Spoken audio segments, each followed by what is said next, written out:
Olá, me chamo professor Alif Mendes. Estamos aqui para falar um pouco sobre a Era Vargas, um período importantíssimo da história do Brasil e que nós iremos abordar mais especificamente, trazendo para vocês a compreensão sobre precisamente a história do Brasil no período da Era Vargas, acerca do trabalhismo na Era Vargas. Nós iremos pontuar algumas questões que estão aqui no quadro para que você perceba como é que se deu esse período da história do Brasil. Primeiro, nós pontuamos aqui o título, O Trabalhismo na Era Vargas. Esse título ele diz respeito ao que foi um dos aspectos do período da Era Vargas, para que nós compreendamos como a Era Vargas se desdobrou nesse período.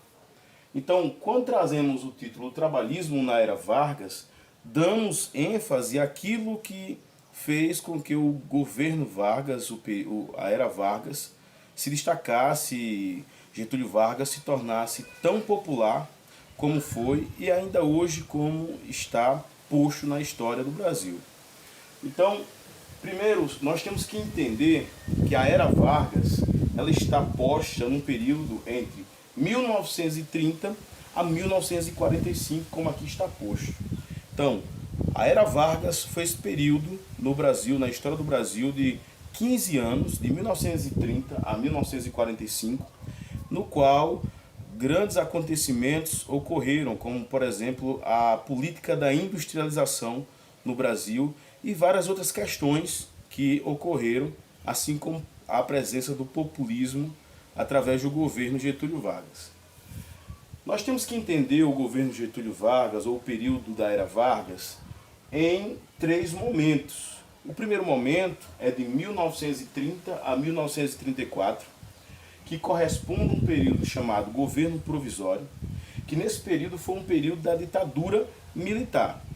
O outro período que nós temos que enfatizar e trazer aqui à tona a vocês é que nesse período da Era Vargas teve esse período chamado de governo constitucional, que vai de 1934 a 1937.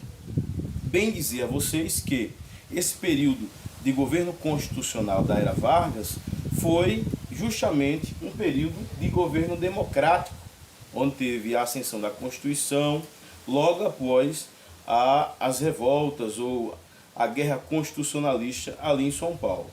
Um outro período que nós temos que trazer à tona e deixar bem esclarecido para vocês é o período que é denominado como Estado Novo, de 1937 a 1945, que esse é um Estado, né? Estado Novo é um período, aliás, em que Getúlio Vargas governa através da ditadura. Então, para vocês compreenderem como é que esse período, essa linha do tempo, vai se dando durante esses 15 anos no governo Getúlio Vargas. Primeiro, governo provisório, de 30 a 34. Segundo, governo constitucional, né, de 34 a 37. E o terceiro, o Estado Novo, de 37 a 45. Que são três períodos que nós subdividimos para compreender melhor o período geral da Era Vargas. Como nós nos propomos aqui neste vídeo a tratar sobre o governo ou a Era Vargas, mais especificamente sobre a questão do trabalhismo, essa ênfase no trabalho, como o governo Vargas sempre fez nesse período, ele enfatizou a questão do trabalho, do trabalhismo, haja vista que esse também era um meio pelo qual a população, os movimentos sociais, desde o início do século XX, já vinha debatendo, já vinha buscando, que eram os direitos trabalhistas. Sim, isso também decorre depois, né, evidentemente, da abolição da escravatura em 1888, em que as populações negras, a população negra foi tirada ali das senzalas sem direito algum, e com a vinda, né, dos europeus, né, dos imigrantes europeus para o Brasil, aconteceu que essa classe operária misturada de europeus, negros, começaram a reivindicar desde o início do século XX seus direitos. E aqui, nesse período da era Vargas, nós podemos enfatizar que Vargas deu alguns desses direitos que essa população vinha pedindo desde muito tempo, esses movimentos sociais vinham pedindo desde muito tempo, mas enfatizando que ele não deu porque ele era bonzinho, ele deu porque ele tinha interesses políticos, para que a massa da população ali, principalmente da população urbana, viesse a se acalmar com esses pequenos direitos que ele ia concedendo. Então podemos enfatizar nesse período da era Vargas algumas dessas ações, né? Algumas dessas ações trabalhistas. Primeira ação trabalhista é de 1930 a 1934, com as leis trabalhistas que começou no governo Vargas a surgir. Ele concedeu algumas leis trabalhistas que, com a Constituição de 1934, ele trouxe ali essa regulamentação de leis trabalhistas concernentes à criança, à mulher e a outras leis trabalhistas na Constituição de 1934. O que nós podemos enfatizar também é que logo depois, com essa criação dessas leis trabalhistas, com a criação desses decretos, ajudando alguns benefícios para essa população trabalhadora da época, né? E haja vista que com isso Getúlio Vargas vai acalmando um pouco as pessoas ali, os trabalhadores que procuravam esses direitos, mas também conversando com os patrões para que essas questões viessem a acalmar o seu governo. Nós podemos também enfatizar que é a criação do DIP, ou seja, Departamento de Imprensa e Propaganda, em 1939. É uma questão importante porque o DIP, esse Departamento de Imprensa e Propaganda, traz o governo Vargas, destacando o governo Vargas como um governo para o trabalhador e para os trabalhadores e do trabalhador. Então, essa criação do DIP é importante para que essa massa popular venha a ser acalmada com essa consciência construída de que Getúlio Vargas era o governo que dava direito trabalhista aos trabalhadores. Nós podemos destacar também que com a criação do DIP, temos também que destacar a criação da CLT, né? Que é a consolidação das leis do trabalho, em 1943. Ou seja, 1943, a criação da CLT, a consolidação das leis do trabalho, foi importante, né? É tanto que até hoje nós temos alguns desses artigos ainda na CLT, né? O que nos proporcionou aos pais, né? Dos alunos, né? Proporcionou à população em geral até a carteira profissional, né? Então foi através da CLT. Então veja como é que Getúlio Vargas vai também angariando essa opinião popular com essas leis do trabalho sendo disposta ou exposta ou concedida às pessoas ali naquela época. Então, em 1943 temos a criação da CLT. O que nós podemos destacar diante disso, com a criação do DIP, CLT e antes algumas leis trabalhistas de 30 a 34 e indo para a Constituição de 1934 no governo de Getúlio Vargas, é que com isso ele cria justamente isso, né?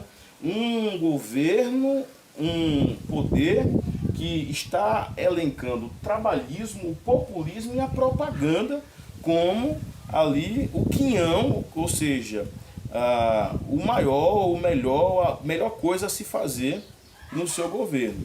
Então é isso que o Getúlio Vargas está trazendo em destaque no seu governo, né? Que em grande parte foi ditadura, e noutra parte ali, em 1934 a 37, nós percebemos que foi uma democracia. Então, após isso, nós podemos destacar que houve também algumas questões criadas para o trabalho, e destacando, enfatizando Getúlio Vargas como esse governo do trabalho, com a criação do Ministério da Justiça e dos Tribunais do Trabalho no próprio governo Vargas. Isso é uma coisa que nós temos que destacar, né? É isso que vai dando a característica do governo Vargas como governo do trabalhador, né? É isso que vai destacando o governo Getúlio Vargas como governo da massa popular e trabalhadora. É isso que vai criando essa mentalidade de que Getúlio Vargas foi o pai dos pobres e o governo dos trabalhadores. Nós podemos destacar também que para Getúlio Vargas o modelo de cidadão era justamente esse modelo de cidadão trabalhador.